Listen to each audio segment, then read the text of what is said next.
Everyone, তো আপনারা কি কখনো এমন এক শহরে গিয়েছেন যেখানে পাথরও কথা বলে? চলুন তাহলে ঘুরে আসি ভারতের দক্ষিণে ইতিহাস ও শিল্পের শহর মহাবলীপুরম।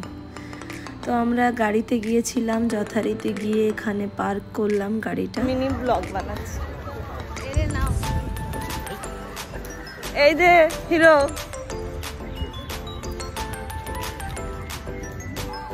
এই মহাবলীপুরম বা অনেকে মামাল্লাপুরমও বলে, তো এটা সপ্তম শতকে পল্লব রাজাদের দ্বারা প্রতিষ্ঠিত হয়েছিল।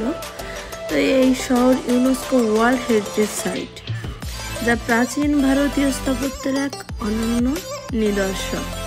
তো আমরা যেহেতু চেন্নাইতে থাকা অবস্থায় গিয়েছিলাম, তো চেন্নাই থেকে এটা মাত্র 60 কিলোমিটার দূরে। তো এই শহরটার এখানে গেলে মনে হয় যেন একটা খোলা জাদুঘর।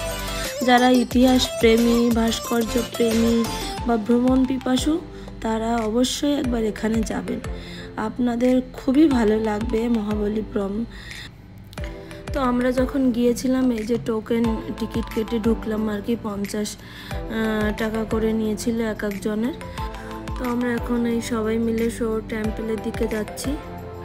এখানে আছে হচ্ছে পঞ্চরথ, 5 ভাই পাণ্ডবদের প্রতি উৎসর্গীকৃত 5টি মন্দির, যা পুরোপুরি একটা পাথর কেটে তৈরি হয়েছে। ওর সঙ্গে কোনো কিছু জোড়া লাগানো হয়নি, শুধু একটা পাথর কেটে সেগুলো তৈরি করা হয়েছে। তো এটা হলো শোর টেম্পল। তো এই শোর টেম্পল, যা একসময় ছিল 7টি মন্দিরের অংশ। আর যে পঞ্চরথের কথা বলছি, সেই পঞ্চরথটিও 5টা পঞ্চরথ তৈরি হয়েছে একটা পাথর কেটে তৈরি হয়েছে পাণ্ডবদের নাম অনুসারে।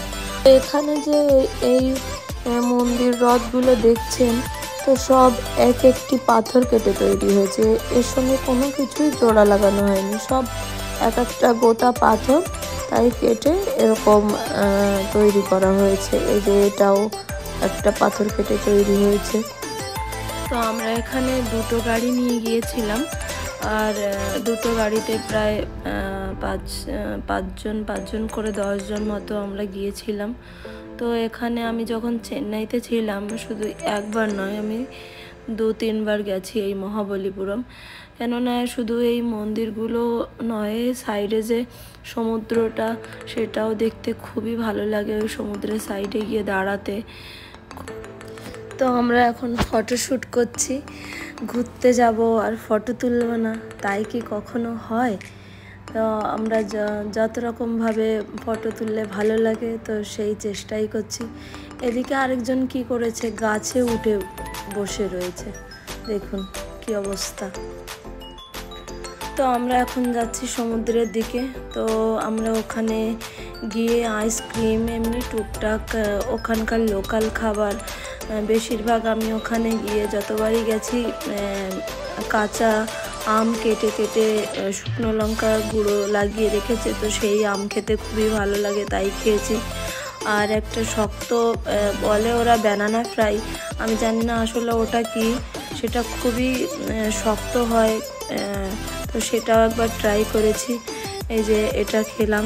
তো তারপর আমরা সবাই ঘুরে সব একটুখানি সময় কাটিয়ে আমরা শেষমেশ কী করলাম, ডিনার করে সবাই একসঙ্গে বাড়ি ফিরেছিলাম। তো সেই দিনটা আমাদের খুবই আনন্দের দিন ছিল, সবাই একসঙ্গে ঘুরতে বেরিয়েছিলাম, মহাবলীপুরমেই সময় কাটিয়েছিলাম সবাই মিলে।